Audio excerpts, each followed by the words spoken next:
Hey guys, welcome back to Great Break the Gate podcast. We're doing great already. Rod and Chris back at you. Today we've got John Safari he's the owner, founder, is a talent buyer for a company called the Music League out in California. Originally started out as the Orange County Music League, but then I noticed that you're starting to do other areas too. So is that why there was the switch? Yeah. So we started doing shows probably in like 2017, 2018 down in San Diego, and we did those. I think actually maybe it was like 16 or 17. And Tim Piles, one of the radio guys for 91X, was like, "Hey, I love what you guys are doing, but I can't really promote the Orange County Music League on our San Diego radio show." And so then we actually started doing San Diego Music League as well. And then as it kind of expanded from there, we were like, man, do we really want to have a different brand in every county, or maybe we just go with the Music League, you know? So that's kind of how that came about. Yeah, for sure. Cool, man. Well, so go ahead and break down a little bit of your music industry history, kind of where you started and how it ended up to where you're at now. All right, so it started, this is our 10th year, so it was like sometime in like 2013, like actually like a week from now is 10 years from the first concert that I booked. So we'll back up a little bit of like how that happened.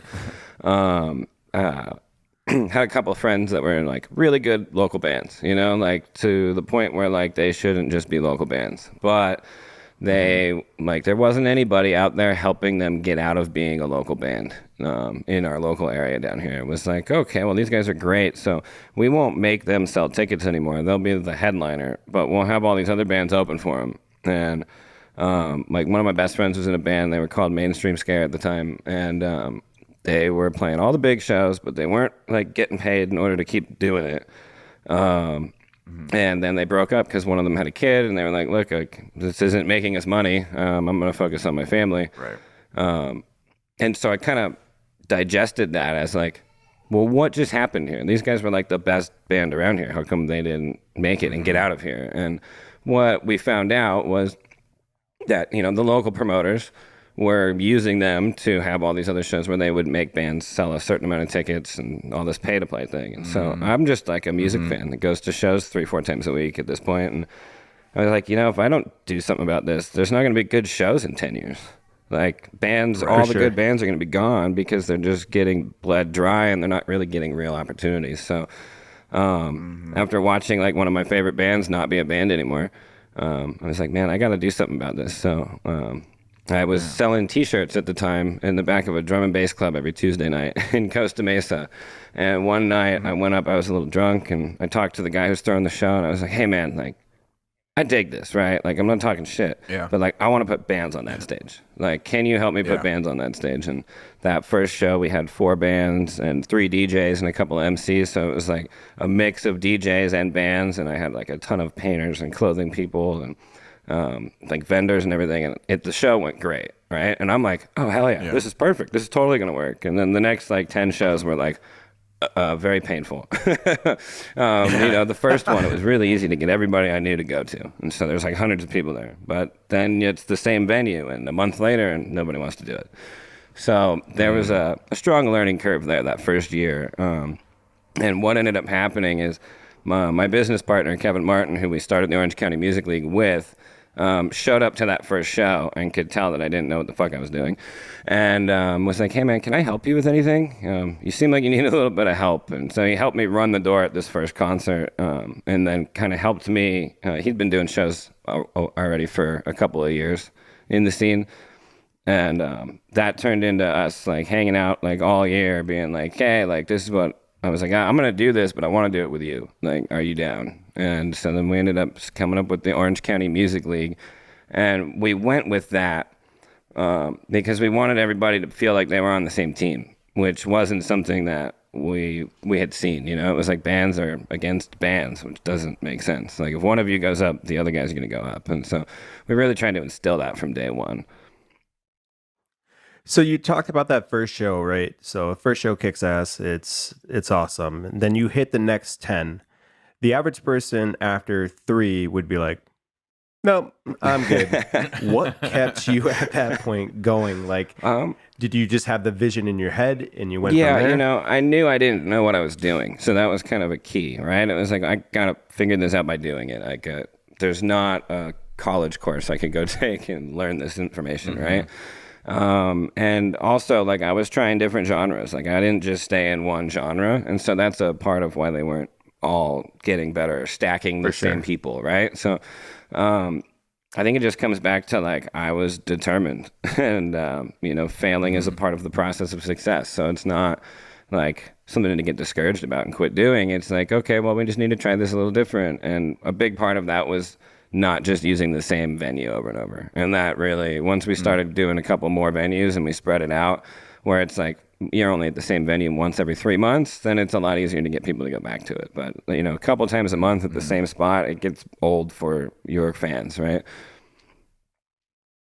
I think you also have the added benefit of there being a lot of different venues available in that area, whereas some cities may only have 2 or 3 100%. solid venues. I mean, Orange County, LA, San Diego, there's hundreds, you know, but between breweries and DIY spots and actual venues. So that definitely helped out.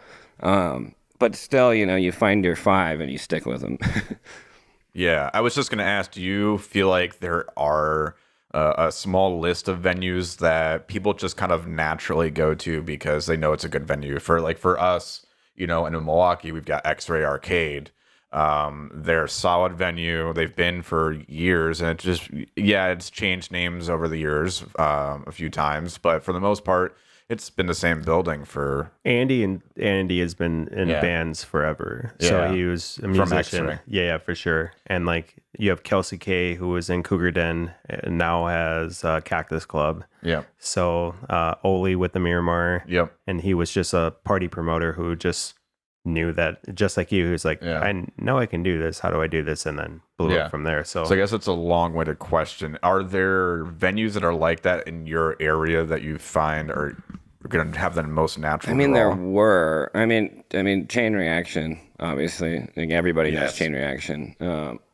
I haven't always been the biggest fan as a promoter, but as a music fan, I go there all the time. Right?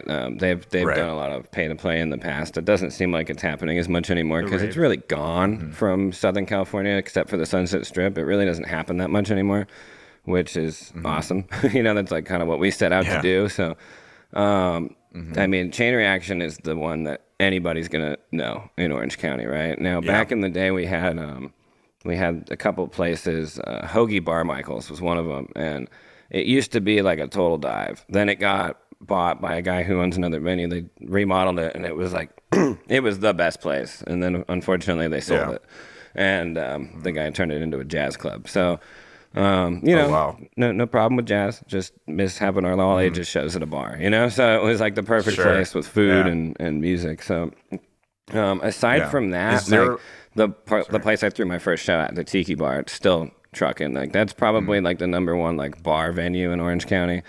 And then if you're talking about San Diego, like, I mean, you've got Soma, and that's pretty much where everybody's going.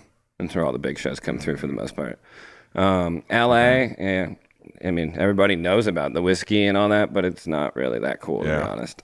like any other spot on Sunset's better to go to than the whiskey, because the whiskey's just all pay to play for the most part. So you're not getting... Is it like a House of Blues type of vibe to it with production and all that kind of stuff? So I mean, Soma is like a bigger version of the House of Blues. Their big room, it's amazing. Like, their security in the mosh pit like helps open the pit and keep it big and safe. So that's cool. That's something I've never seen anywhere else, and it really makes it a more safe and fun place because security is like enjoying the music with you in the pit, not just coming and kicking people out. You know, so there's a lot less people that actually get kicked out down there.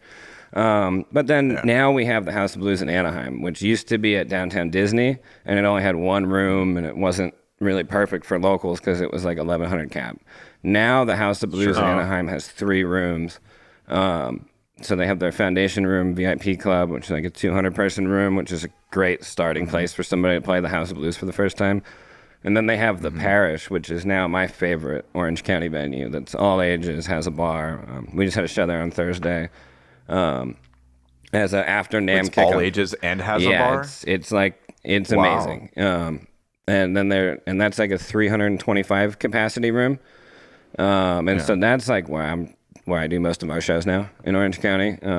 Love working with the Live Nation group. No matter what anybody else says, they're definitely the most professional, and they make my shows the easiest that they've ever been. So shout out to the House of Blues Anaheim. And then their main room now is 2,200 people, so they can have much bigger shows there. So you talked about a couple of things, right? One, all ages, is that predominantly the scene there? Is it a mix between young and old? What is the 21 plus scene? And then the other aspect is like booking. Are you finding a lot more of like the locals booking their own shows, or do you guys have a pretty strong hold on like booking because of your reputation? Now, that's I'll answer that last question first. There's always been a little bit of, DIY bands doing it themselves, but I think that we're kind of at a point now that, like, for example, the show we had on Thursday was Darnell Cole and The Vibe. He used to be in a band, Porcelain Hill, that we booked all the time. Now he's just kind of a solo artist. He's like blues, rock, funk, like super groovy. Killer. And like he does most of his own stuff DIY, but for his album release show that we just had, he came to me to set it up at the House of Blues and kind of do it proper, right? So I think we're at a point now where most of these bands do it DIY, but when they like really want to have like a really big show, like they'll work with us and we'll make it a 200 to 300 person night instead of 100 to 150, and put it in the bigger venue with the better production. And yeah, that seems to be what's happening now post-pandemic, right? Pre-pandemic, like we were doing, I think the one year we did like 290 shows. Like we had like weekly events on Saturday. Or Saturday we did, and we had a Friday night weekly, a Sunday morning brunch weekly that was all ages at a food court that we could have kids come play at, like, and no strings attached, right? Like to try to really get rid of pay to play from the ground up, we had to like give people opportunities, because if there's not an opportunity for them, they're going to take the pay to play because they want to play. And so back in the day, we had way too many weekly events, and then Saturdays were the bigger shows all over, right? And that's not something that we need to do anymore, because there is a better cohesive and like a better camaraderie in the DIY show scene, if that makes sense. Like everybody's working together a lot more. And I think the pandemic helped that as well. Everybody's just stoked to be able to do what they love again, Yeah. I think that is the first sign of a dying scene, is when the kids stop coming out to shows.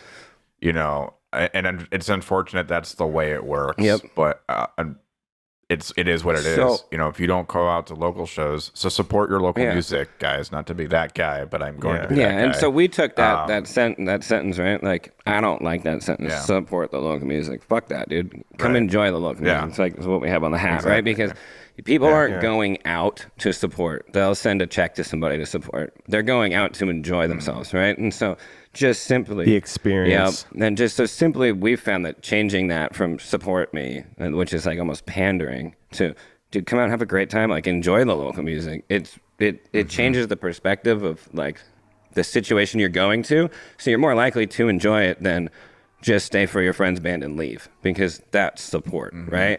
And so that's kind of helped eliminate the revolving door a little bit of the shows. Well, I think the huge component is, and I guess I think where you're going with this is like, I started going to shows when I was like 16, and bands like the Felix Culpa, and the Media Strike from like Milwaukee as well, like they were not only just like my idols sort of, but they kept me out of the street.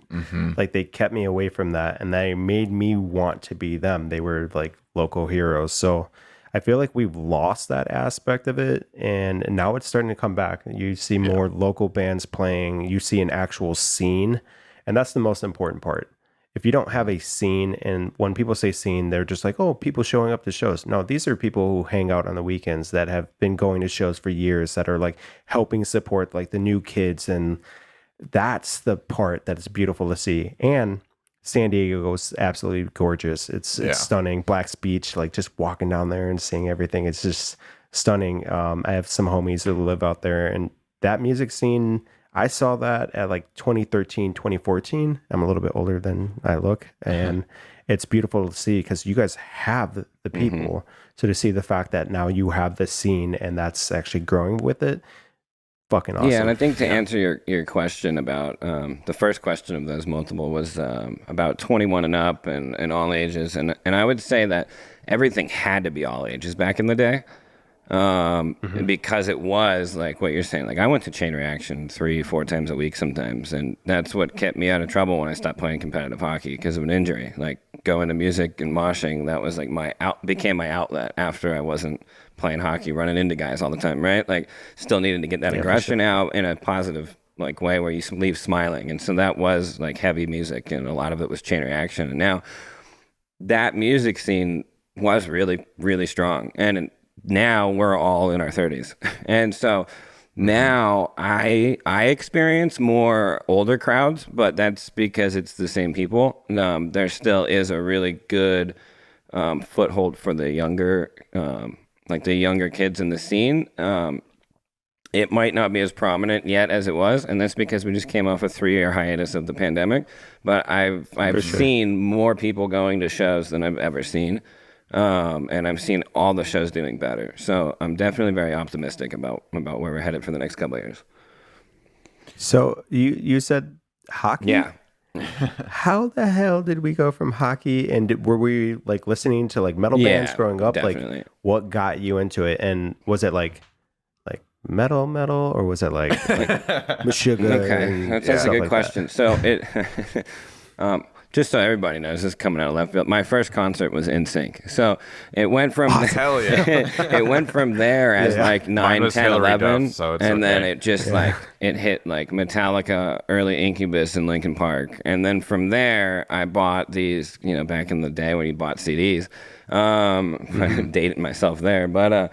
There was these MTV Headbangers Ball compilations that would come out, and so like I bought all these, and that got me into like Killswitch Engage and Atreyu and Avenged Sevenfold, and like then that's where it went. So that was probably all within like 3 years. It went from NSYNC to Avenged Sevenfold, and so like my 3 favorite bands are like Parkway Drive, August Burns Red, and This or the Apocalypse. Nice. So you've had Ricky on the show. Oh, dude, we have. I've done tours with them. Oh yeah. Oh yeah, we had Ricky on the podcast before you started. Dude, super killer, super nice. Yeah. Great guys. I love that guy. Yeah, he's a good dude, man. It's Writes funny some good that shit. you said he writes some good shit, man. I hope he keeps doing it. Yeah, he does. Yeah, for sure. It's funny that you said that when you bought CDs, you were dating yourself. Because for us, I think we're all in that same age group. And it doesn't seem like I'm dating myself by saying that. But we also just had somebody else on here before who's a music supervisor. And she said the same thing. Yeah, for Is sure. it really dating ourselves that we used to buy CDs? If you buy CDs, you listen to classic rock nowadays. That's what the kids are saying. Yeah, you know? for sure. Incubus is classic rock. Yeah.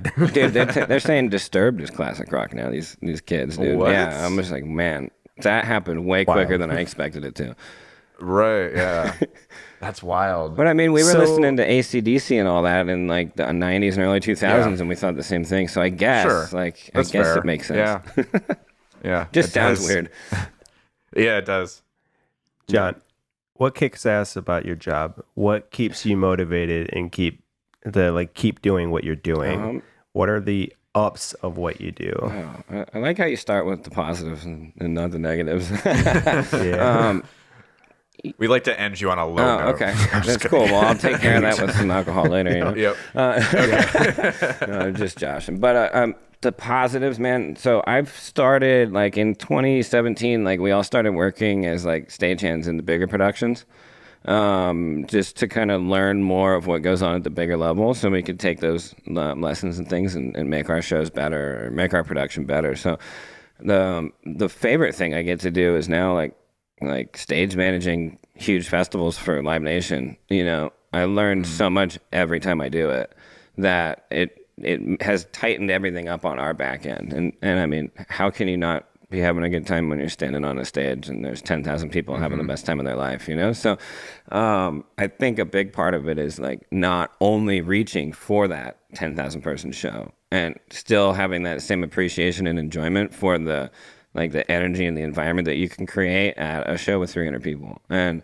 so like, the other night we had this, 220 people show up to the show, and you're just driving home with the biggest smile on your face because you're the reason that everybody just had one of the best nights of their life, right?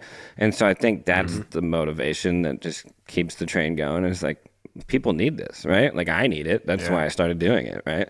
I didn't want it to go anywhere. So going home and having just everybody be stoked, and you see all the videos and all the thank yous on the internet the next day, you're just like, yeah, we got to do that again. There's not like a for sure. Crap, I'm over it. Like, no way. Like, how can you be over it after that experience? And so I think that's probably the biggest positive. And then the second positive is I've seen some of the best fucking music that nobody's ever heard, like, ever. Like, there's bands that have broken up that nobody will ever hear of that blew my mind, and I got to work with them, and that's the more personal, special moment about it. I can jam out to this band until I'm dead and know that they were like so good, and nobody's ever gonna hear them except for me and whoever I play them for, and so that's pretty cool too. Have you ever worked with Kenny Leith? Yeah. A couple times I've worked with Kenny. He was stage managing, and I was like running the crew. I think we did Real Street Festival, which was like Cardi B and Future and a couple other people at the Honda Center in Anaheim. But definitely worked with some of the bigger shows. Yeah. Yeah, he's a cool guy to work for. He did Live Nation for a little bit, and now he's doing Danny Wimmer. Yep. And he's in charge of all the stage managers at Danny Wimmer now, so he's doing big things in the world of production. Definitely. He's a good dude. When we first started, he stage managed a few of them, and we learned a lot from him about how to hold yourself and how to work. So shout out. So on the aspect of like booking, right? There's definitely gotta be some artists that kind of suck ass to book for and just like work with. How are you dealing with that to make sure that you're maintaining these relationships with their booking agents? Because essentially, if that artist is like, we're never working with this guy again, you can burn that bridge. How do you make sure that you're handling that? Well, avoiding situations that would create that animosity in the first place is number one. Sure. And number two, to help assist that is just being completely transparent with everything. Like, if you're shady or like you're like not being, just tell everybody what happened. Like, at the end of the show, like the person I booked the show with, I give them the entire numbers of everything because there's nothing for me to hide. We had a deal. I'm honoring it, and I want you to see that and not worry about it. Right now, every once in a while, one of the band members gets too drunk or something, and then as the promoter, like, you have to be the one to check them, and so they might not want to work with you after that because they're like, dude, fuck this guy, I can do whatever I want, I'm a rock star. And I get that, like, I get that, right? But like, if they don't want to work with me again because of that, then whatever. But I think most of the time it doesn't get to that point, and so I think I've been a little fortunate where I haven't really run into that too much. But again, I think that's because we don't let it get to that point in the first place. And we're transparent, we're hospitable, like we buy food for the artists, even if it's not in the rider and all that kind of stuff. So most of the time you're having a good time. And then the opposite side of that is, I haven't recently booked any tours, but back in the day I was booking a lot of tours for these bands, like, which is part of my inspiration to get going. Like, my homies' band should have been on tour, and they got stuck here in Blood Dry. So I'm trying to get these bands to go on the road. So when I am booking a show for a band from wherever, I'm like being like, hey, I'm taking care of them because I want them to owe me a show for the band that I'm sending to their area. And so, yeah, for sure. It's you got my back, I got yours, and that's always been the mentality for me. Yeah. So that should be a mentality for artists or bands that are hitting up promoters like yourself, just to keep that in mind. It's kind of an unspoken rule. I feel like, if somebody comes to you and says, hey, I helped you out, help them out. Yeah, because then they're going to help you back, and just keeps going. Like, it's not about it's a good business move to assist other people looking to do the same thing as you, no matter what that is. Don't be a gatekeeper. Don't. Yeah, for sure. You got to break the gate. Right. Exactly. Hey, so things like that too. Bands from out of town hitting you up, and they are sending you probably way too much information talking about how they know someone of someone of someone, right? So what does a good email look like for you when someone's hitting you up like, hey, I'm this band, we're from Wisconsin, how the hell do I get into California? What is the best approach? It's a great question because, man, I'm not reading your book, you know? Yeah, for sure. Exactly. I don't really need to know your whole band's history, your whole band's bio. Like, give me like 2-3 sentences about your band. You know, summarize it. Don't copy and paste the thing you have on your website for the public to read about you and get to know you. And like, the number one thing is include a YouTube video link or something so that I can just watch and listen to you from my email. I don't have to click and go to another app or another page or anything. Like, that's the number one thing that makes it easier. Like, I could read the book if I can just click on and at the bottom, you know? Done. Yeah. Are EPKs good for you then at that point? So like, Yes and no. They're almost still too much information. You know, So you're just- like they're like really nice and they're well put together, but like most of the bands that are hitting us up are doing it without a booking agent or with a homie that's the booking agent, you know? So EPK isn't quite necessary yet because I'm not, you know, and I don't need like a writer and an EPK. I just need a YouTube video, maybe a link to your social medias, because if I like your music, then I'm going to go to your social media. But like, I don't want to have to go to Spotify and load that to listen to your songs. I want to be able to click it in my email box and just look at it right there.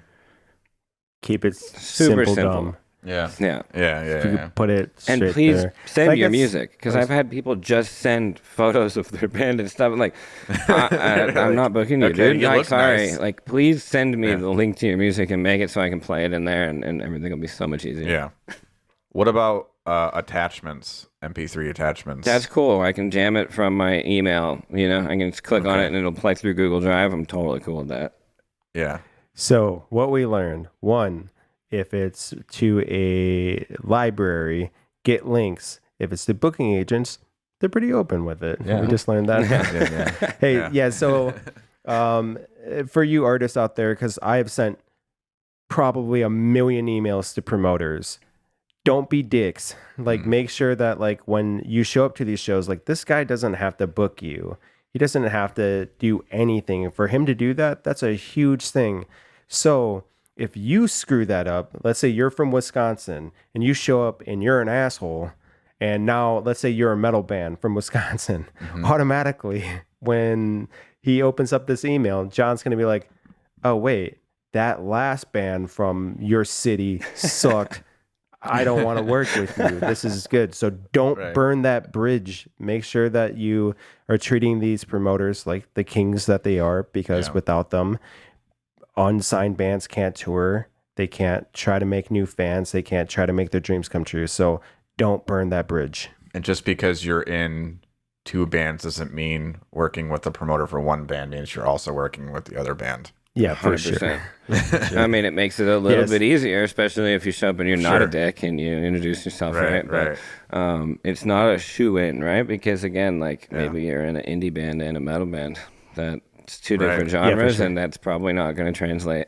Like, You're going to have different followings too.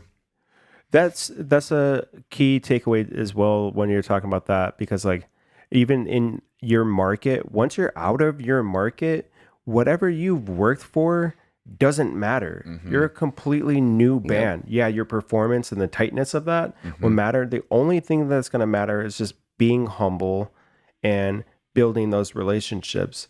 And as you're building those relationships, you just need to make sure that like now John knows Scott, Scott knows Keith, Keith knows, right? So There's actually a Scott and a Keith in here too, so that works. That- I'm just that- kidding. yeah. So, He's like pointing. but yeah, this is real pivotal for me, because like I was in the age of early Facebook, and we would just randomly message people who were putting on shows. And dude, some of the shows that we got to play were like in front of like hundreds, if not thousands of people, because of the kindness of someone like you. So just, you will never know how important those relationships are. And just don't mess it up. Just be genuine. So Yeah. I agree. Yeah. yeah, and when you're in a town you've never been in, like, go to the Denny's in the afternoon for lunch, or go somewhere and play a show. Well, you could do that too now. I mean, we've seen that, right? I never would have thought that back Right, in the for day, sure. but invite Yeah. the people that like are your servers, and try to make a couple friends in the town outside of the show. Because at least that's another contact that the next time you come back, if they can't make it tonight, and you become friends with them, Yeah. like whoever that may be, also record stores and things like that might be able to like put some of your CDs out. Those have really helped artists that like those three things, right? Those have really helped artists that I've sent to towns that didn't know them have a pretty good draw the second time they come through, because now they have a couple of friends that weren't even related to the show that can help bring 20 or 30 Yeah. people, because they know about it 2 or 3 months in advance.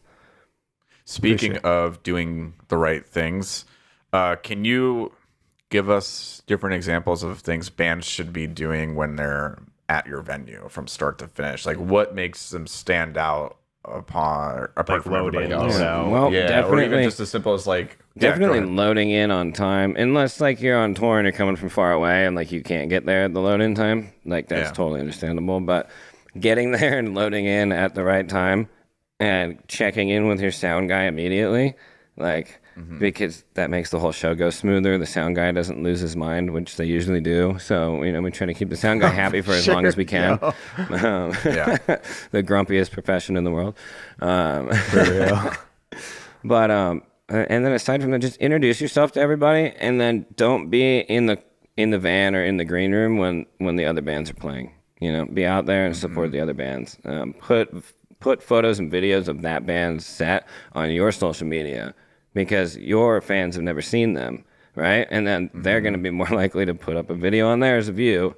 And so again, it's like the same thing with trading shows. When I see a band watch every other band, I'm like, I can be like, this band's probably going to make it, because they're making the most out of every show they're playing on. They're making a relationship with every other artist on the show that they're playing on, and they're impressing the hell out of the venue and the promoter. So they're going to come back. Yeah.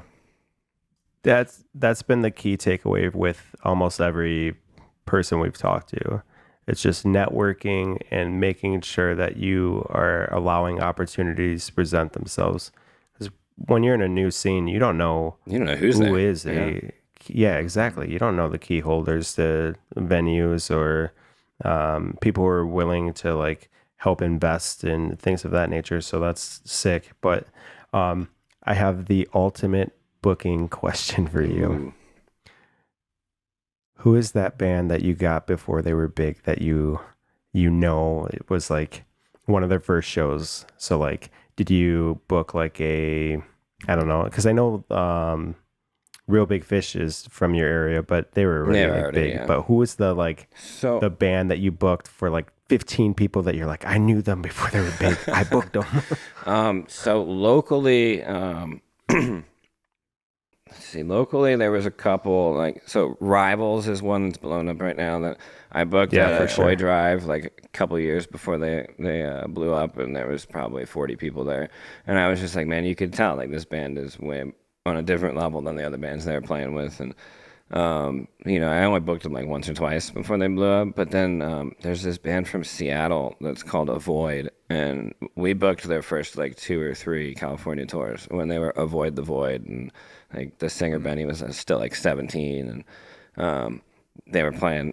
We did a show in a skate shop, like full DIY, all ages, like, and now these guys are on tour with like The Word Alive and like.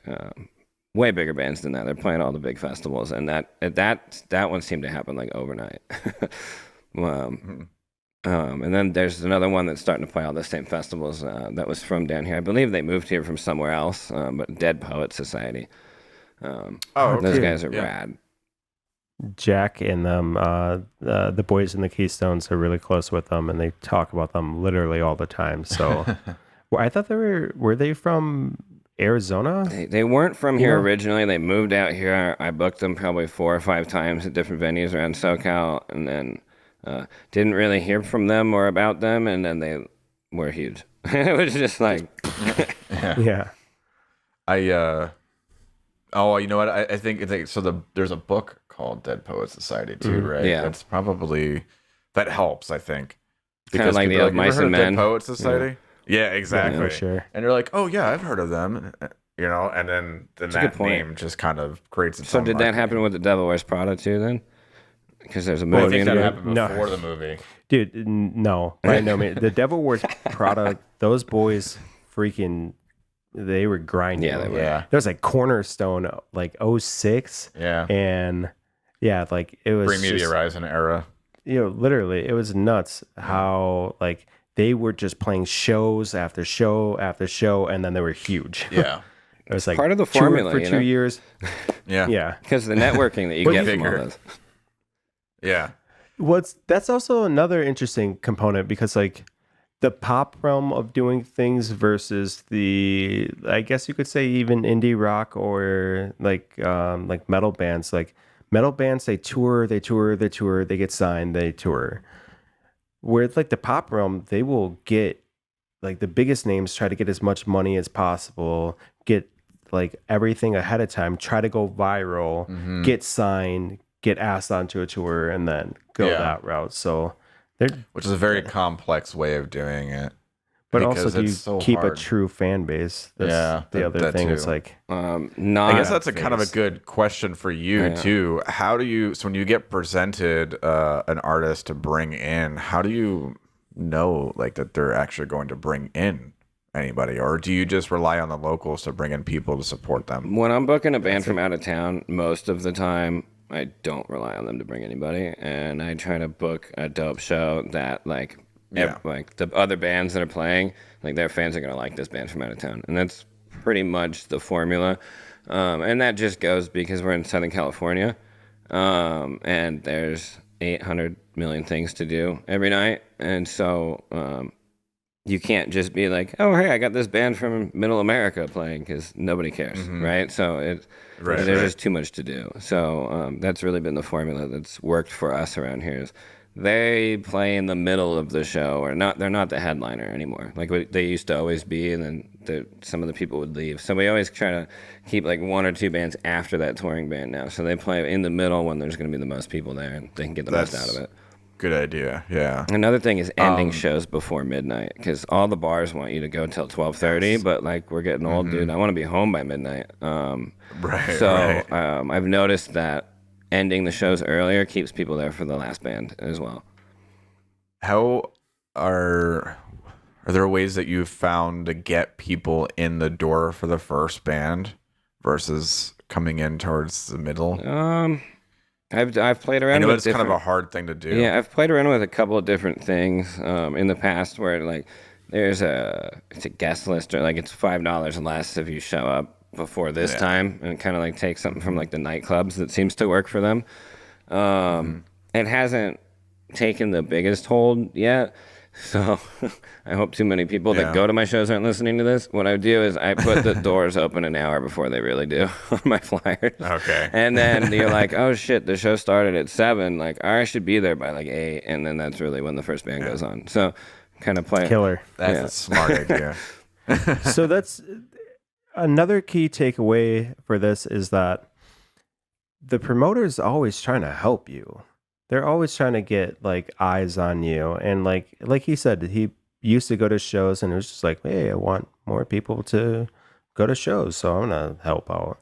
So just keep that in mind while you're doing this. Like, the promoter's there to help you. Do whatever you can to help the promoter, because a lot of the times bands aren't willing to hand out flyers. They're not willing to just like make a simple post. They're not bringing equipment like drum sets, and you're just like, come on, you're being a pain in this guy's ass, and he's doing everything for you. Yeah. A lot of the So- time, I even type up a post, right? And that tags me and all the bands, and I send it to the bands. And I'm like, all you have to do is copy and paste this on Instagram. And they still don't all do it all the time. It's like, it couldn't be easier. Yeah. I've done the job for you. Just 3 clicks, and it still doesn't happen all the time. So that's like the number one pet peeve, I would say, is like, it's not even that you're not promoting my show. It's like, you're not promoting yourself. So why did I put you on Yeah, a show? your fair share. Yeah. Yeah. And that's something that's always been an issue. You know, I mean, I was a promoter at one point too, and that was always an issue then too. And this was a while back ago. It for whatever reason, nobody's catching on to the idea, like, just because the guy's name is a promoter or a talent buyer doesn't necessarily mean that it should be only his job to do that. It's such not an- his job at all. That's like the Right. complete inversion. At one point, it used to be. It used to be. And Like that Oli. was the only way to be able to promote a show because this guy was connected in the industry and connected in all the platforms that was required to be able to promote a show Yeah, to properly. like actually get it. Yeah. Right. But now it is no longer that. And that's not your fault. It's just the way of the times. It's how social media works. It's become so much harder to be able to promote shows because there's a conglomerate of bullshit out there that you have to navigate. And the through. algorithm's against you, so it's like Exactly. It's always against you because it wants you to pay for it. And What about- and we were talking paying about has- pay? It's not ever on our level been worthwhile, and they're already our fans. So Yeah. I have a Facebook group that's called Orange County Music League, and they have a really cool Yep. feature in the groups now where once a day you can can message tag all. everyone in a post. Oh, and it just says yeah. at everyone, and every member of that group sees your post. So I found that on Facebook, that is the best way to like fuck a Facebook page, make a group, get everybody to go in the group, Yeah. because then you can like get a notification in their notification box once a day if you need to. Of hey, look, we just had this new thing. I wouldn't use it once a day because they'll stop looking at it. But when you release for a new sure. song or you have a really big show and you can tag everybody, you're Yeah. sending out thousands of notifications, which is something you've never really been able to do before since they Yeah. stopped you from being able to invite thousands to event pages. Yeah, even Facebook likes for your pages has become very funneled.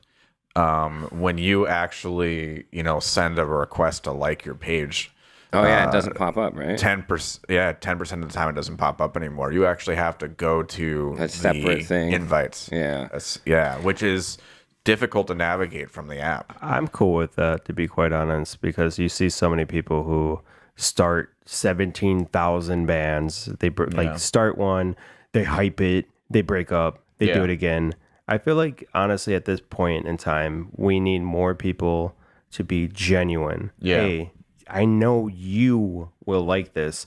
Your grandma is not going to be coming to your show. I'm sorry. Sure. Like it's just kind of, Well, it helps when you're creating posts yeah, for sure. and you wanted to target the right audience. Yeah, for sure. For sure. So, but I do see your point. Yeah, where it's just like, hey, another band. Yeah. Everyone at it.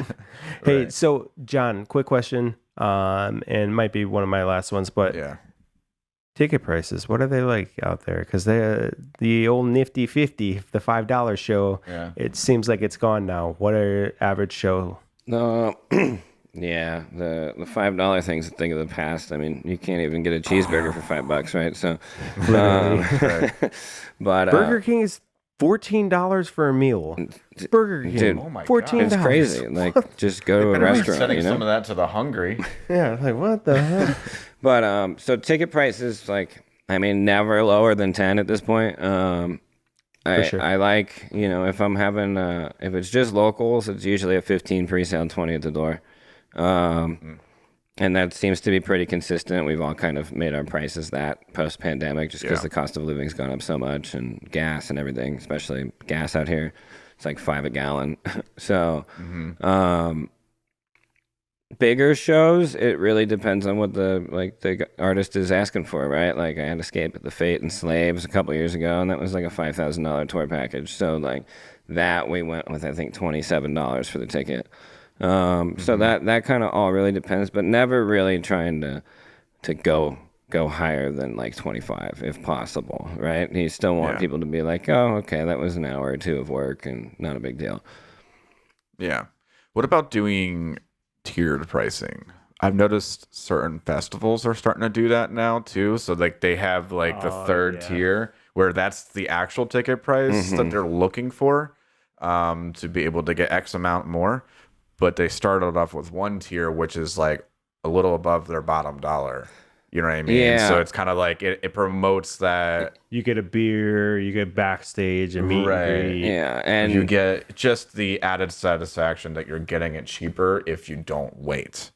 well, what I mean? that's one. It's a great marketing tactic because for sure. hell yeah, I want to save money, and I definitely want to go to that. And then once they've bought the ticket, you're like, they bought the ticket, right? Whether they show up or not doesn't really matter at that point. Sure. Um, right. Now it does. If I sold out a show, I want a sold out room. We had one show where we only had about 70% of the tickets that bought them, and I wasn't happy after the sold out show because it wasn't a sold out show, So definitely want the ticket people to show up. But I think that gives that extra incentive for people to pull the trigger that would usually be on the fence. And that's why I think it's such a great marketing tactic. Like, oh, maybe I'll go, but that's so far away. And it's like, no, like, this is the best deal I'm going to get on this. Let's do it, right? And then that also generates revenue quickly for these festivals in order to pay all of their operations costs. And so, like, it's a beautiful thing on the back end, too, of being able to help these things work and be cohesive, Yeah. And I feel so sometimes with the 15-20s scenario or 12-15, a lot of times depending on the ticket provider, you're paying fees that equal almost to the door. Bring cash. Yeah. Stop allowing them to get screwed. Yeah. So we don't require anybody to sell tickets, but we always be like, hey, please sell some tickets. Like, you don't have to. There's no minimum. We give you a cut of tickets you sell. So there's like a benefit for you right there. But there's like three things that come along with that. One, your fan doesn't have to pay the service fee, and everybody hates service fees. So it's a selling point to get more people to buy the ticket from you. Two, you're talking directly to your fans, which helps strengthen your core fan base, which is like the most important part of being in a band. And three, you can make more money, on those ticket splits. So, and again, a lot of bands don't want to do that because and that's fine. That's why we don't require it. And I get that that's going to be a thing, but again, the most important part is connecting with your fan base on a normal basis. And shout out to Adrian Estrella of Assuming We Survive out here, because no matter how big that band gets, he hustles tickets to every show he has and meets up with all of his fans individually and connects with them. And that's a big part of why they did blow up. And so I think it all comes back to networking. If you're individually talking to your fans, you're networking more than anybody else, and you have the best chance, right? And then everybody's complaint is service fees right now. So this is the only way we can get you tickets without service fees. Right. And I'll ask one more question and then we'll wrap it up here. But so you mentioned, talking to the bands and telling them, like, we don't require selling tickets, but you get a cut. How do you present that information to them? Because I feel like, in the past as a promoter, I did that. I said to them, I'm not going to require you to sell tickets, but if you do, you'll get a cut of it. That way you can make some money on the back end too. And there was still this assumption that it was a pay to play, because they're automatically clicked. It's almost like a PTSD of like, totally if somebody's handing me tickets, that means I have to sell them. But that's not the case. How do you present that information to them where they don't just feel, like that's the case? Well, I'm lucky. I'm lucky that the Whiskey A Go-Go's within a couple of miles, right? Because they're a very, like, you either sell these 40 tickets or you're paying for them out of pocket. Oh, you're from out of town? Well, then this is the price for this set time. So that is like pay to play at its pinnacle. So when I do get a response like that, we've had to, it's mainly just like, look, dude, I'm trying to give you a better opportunity than you have out there. And I don't, I honestly don't really expect it to happen from most bands. But I'm just trying to continue to like pave the way to a more artist inclusive and beneficial scene. So take it or leave it. It's all good. It's not gonna, not gonna influence this show that much. Your fans are still gonna buy a ticket one way or the other. I'm just trying to make it easier for you and better for them. Right. And it's not like, there is a lot of people out there still like, pre-sale is pay to play. Well, not really. If you're getting paid and you don't have to spend any money out of your pocket, it's not pay to play. That's literally the definition. It's almost like they know they're not going to be able to sell tickets. That's kind of like what I take out of it. If they don't do that, and then we reevaluate what kind of shows they can be on. Like, if you're not going to be able to sell tickets, I'm not going to be able to put you at the House of Blues. And it's just how it works. Right. Yeah. If you book your own show, you have to put up the venue costs up front 9 times out of 10. Yep. Mm-hmm. So let's say the venue is $2,000. You have to pay to play that show. You put $2,000 down, you get the venue. Then you have the guarantees of whatever bands you add on to it. No matter what, you're paying to play. It costs money to have lights and a venue and sound and a sound guy. Yeah. just don't be stupid. Yeah. The promoter's just the talent buyer's just being the nice guy in this scenario to where he's taking your risk for you. Yeah, for Yep. sure. So That's throw him a why we bone. get paid, right? We're making Yeah. the worst investment on the face of the planet, night in and night out. Yeah. Been Right. there.